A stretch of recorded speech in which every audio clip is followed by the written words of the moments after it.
and shit hits the fan, nurses and doctors will be calling respiratory therapists, RT, RT. My patient cannot breathe. Give breathing treatment, RT. What's good, people? Kaka-off ko lang sa trabaho at nagugutom ako, kaya ngayon magluluto ako ng konting almusal. And what I got here is a tortilla. Tapos magluluto ko ng itlog. Magagawa ko ng breakfast burrito.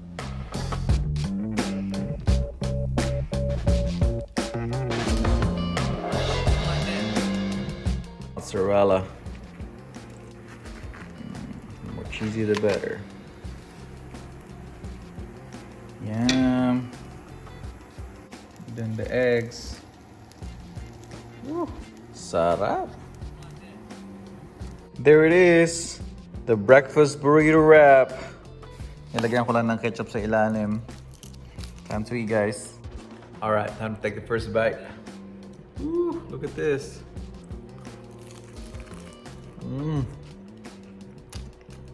That's crunchy still. Ang sarap. Gutom after ng 12-hour shift sa hospital. Pagkatapos ito, maliligo tapos matutulog na. What's good, people? Kakagising ko lang. Right now, gumawa ako ng iced coffee. It's homemade iced coffee from Nescafe. Alam niyo mga instant coffee na binibili?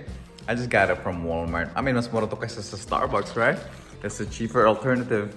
Kasi bili sa Starbucks, $5 per coffee. So I'm gonna enjoy this first, wake up a little bit, and then pumunta ako sa Chipotle and get some lunch and for my dinner for work. Kasi magtatrabaho na naman ako today. So I have 2 more shifts, so 12 hours, night shifts. So I'll see you guys around.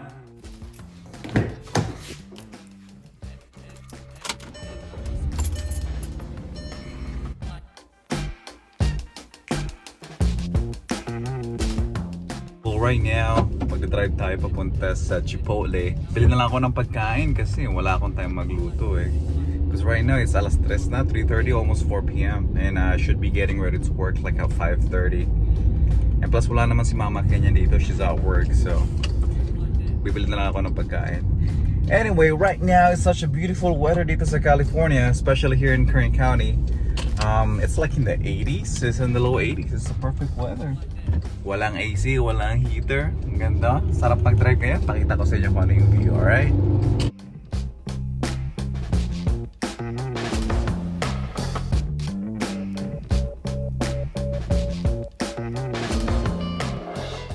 By the way guys, nagvo-vlog ako using the new iPhone 11 and product red. I think ito na yung gagamitin kong main vlog camera kaysa gamitin yung big clunky Canon. Okay, ito maganda naman yung quality, diba? How do you guys like it? So this is the regular lens camera and this is the ultra wide lens camera. Para siyang GoPro kinda effect, but with the less fisheye. It's more of a linear GoPro. See? Normal, white. Madali lang naman mag-drive dito sa Amerika eh. All you have to do is be at least 17 and a half years of age or 18 years old kasi they consider 18 years old as an adult here, and then you can get a driving permit if you are under 18, and then you're gonna have to take a DMV test. It's a written test. I believe it's like 30 something questions, and after you pass that, pwede kang driving test, and that's it. Like someone from the DMV is gonna sit with you, and then he or she's gonna take you on a route. Papantayan niya kung paano ka mag-drive, and then he or she's gonna decide kung if you're capable to drive or not, and then he's gonna give you a pass or fail, and then that's it. Pagka nakapasa ka na, after a few days, you're gonna get your driver's license at pwede ka na mag-drive. Well, actually, pag nakapasa ka na on the same day, they're gonna give you a temporary driver's license, so pwede ka na mag-drive. Yeah, so it's gonna be really cool here. Madali lang naman mag-drive dito sa California eh. Especially dito sa Central, there's not a lot of traffic. But kung nakatira ka sa LA or sa San Francisco, it's really crazy traffic doon. Kaya kailangan mag-ingat-ingat kayo mag-drive doon kasi mabibilis lang ng mga tao at daming sasakyan. Dito sa Central California, easy lang. Easy road, no traffic, no rush hour. Ang rush hour namin dito, like mga 5 bumper-to-bumper cars, rush hour na yun dito. Which is in LA, ano yun, like, that's their normal thing. Yeah, so pakita ko sa inyo kung ano yung daan dito, alright? See, tapos ang road pa dito is like bagong asfalto. Oh, walang bako-bako, walang mga butas. It's just parang asphalt lahat. Hindi siya semento, asphalt siya. Tapos divided. Ang one lane is 3 going that way. Tapos may 2-3 lanes na naman sa kabila going this way. Tapos maraming mga stoplights. And mind you, this is not a city. This is just a small town sa California. Tapos may mga stoplights na to regulate traffic para maiwas ang mga aksidente. So magta-turn na tayo dito. Kasi doon sa kabila, dito na yung Chipotle. Kaya doon natin bibili yung pagkain natin. So antayin lang natin na mag-green yung light na yun. Ayun, nag-green na. Ayun na. See, dali lang mag-drive dito sa Amerika. Kahit sino pwede. Pwede mag-apply. Walang age limitations as long as na wala kang problema sa eyesight mo or wala kang physical disability, pwede kang mag-apply ng driver's license dito. Also, kung nagtataka kayo na kailangan nyo ba ng sasakyan, yes and no. Kailangan mo ng sasakyan para mag-take ng driving test, but it doesn't have to be yours. It can just be borrowed or it can just be rented. So technically, pwede kang magkaroon ng driver's license dito sa California kahit wala kang sariling sasakyan. It's a good thing to have. Kung nagtataka kayo kung ano yung mga dinadrive namin dito sa Amerika, yes, normally automatic transmission ang very popular dito sa Amerika because of convenience. Stick shift is also fading away dito sa Amerika. Hindi na masyadong sikat. Dati, when I first came here, like everybody drives a stick shift. Pero ngayon, everybody just prefers automatic kasi mas convenient sa traffic, mas convenient sa mga driving everyday around, out and about driving.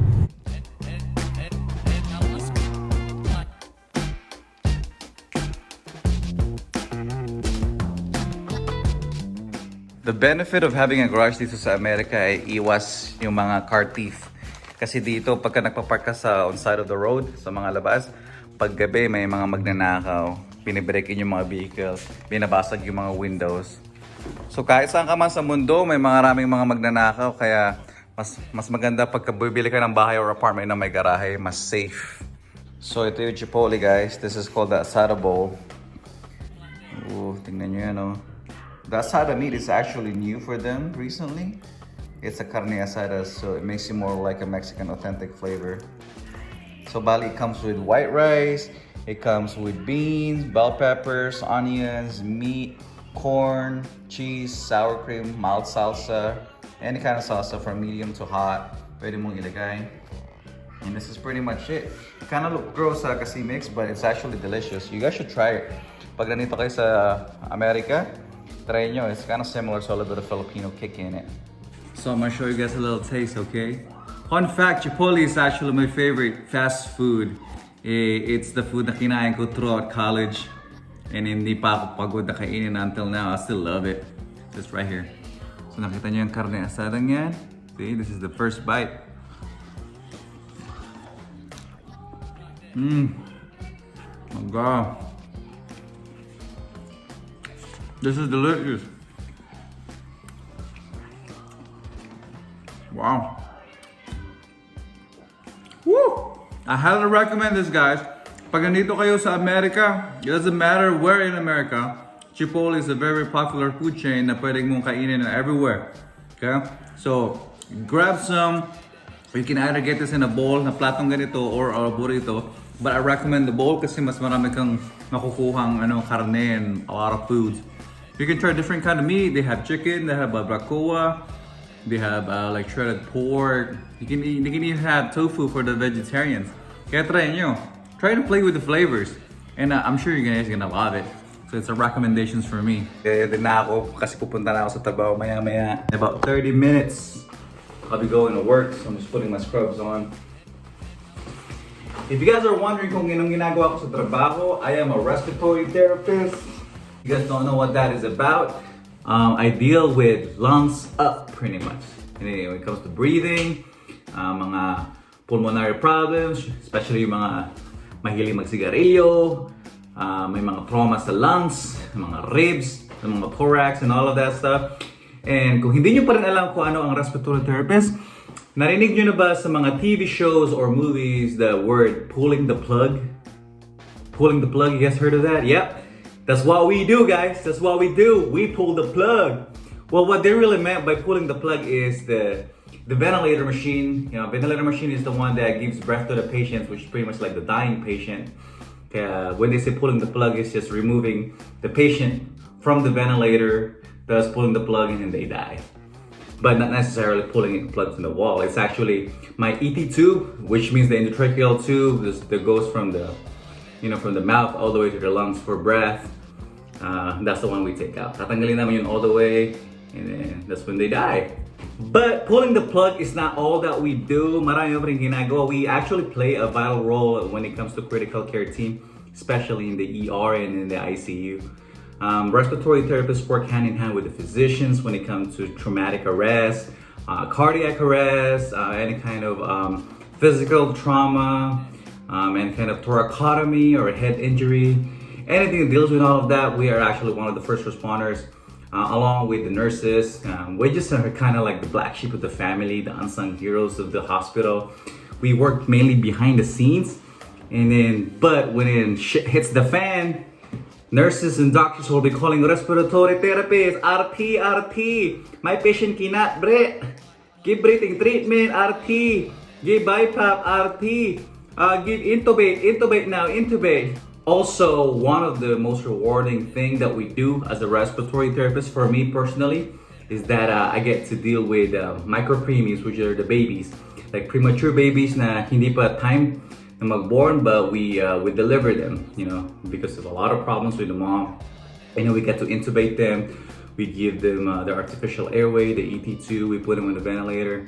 It's kind of like, it's a very rewarding feeling because you're saving a little baby's life.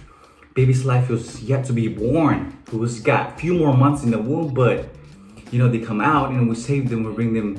We give them life, and we help them improve their lungs. So that's kind of one of the most rewarding feelings for me. Working as a respiratory therapist is dealing with a neonatal intensive care unit. So pretty much ito lang yung uniform ko. It's called the scrubs. That's it. If you guys are wondering what kind of brand is this is Infinity Cherokee. Alam ko yung mga sikat ngayon is the Figs for the cool kids, but I don't have one yet because it's expensive, man. Mahal-mahal na mga Figs ngayon. Pero sikat with the young kids these days. So right now I'm dragging the trash can on the side of the road. Kasi every Monday morning, early Monday morning, pinipick up nila yung mga basura, which is the brown bin. Kaya as much as we can, hindi ko kinakalimutan na itapot yung basurahan and ilagay sa side of the road the night before, which is Sunday, because today is Sunday. On the way na ako ngayon sa trabaho. Right now I'm driving on the freeway. So I work from 6 p.m. to 6 a.m. So it's a 12-hour shift at the hospital. It's not gonna be too bad today kasi assigned ako ngayon sa NICU, the Neonatal Intensive Care Unit. So I'm gonna be taking care of the little babies. So pakita ko sa inyo kung gaano ang traffic sa freeway. So you see the difference between driving to a busy California road to a non-busy California road. Anyway, this is called the freeway. Freeway means just pretty much we kind of like express lanes sa Pilipinas. So pwede kang mag-drive na mabilis. The speed limit is 65 miles an hour. But right now you can see I'm driving 80. We do miles per hour here instead of kilometers per hour. We don't do the metric system dito sa Amerika. But all in all, it's the same thing, as long as you know the calculation. I just realized the funny thing is, sabi ko, ingat-ingat na lang kayo dyan, bawal mag-speed. And yet, I'm the one who's driving 80 miles an hour, so 65 freeway. Anyway, drive at your own discretion. I just pretty much drive with the flow of traffic. Kung everyone's driving 70, I drive 70. If everyone's driving 80, I drive 80. Para walang traffic and walang bumper, right? It's easier that way. Basta huwag na lang kayo masyado mag-speed. When I mean is like, huwag kayo mag-speed over 100 miles an hour. Kasi pag nahuli kayo dito sa freeway, especially in the interstate, if the police clock you on over 100 miles an hour, they're gonna take you to jail and they're gonna impound your car. So you guys be careful about that, alright? Don't get caught.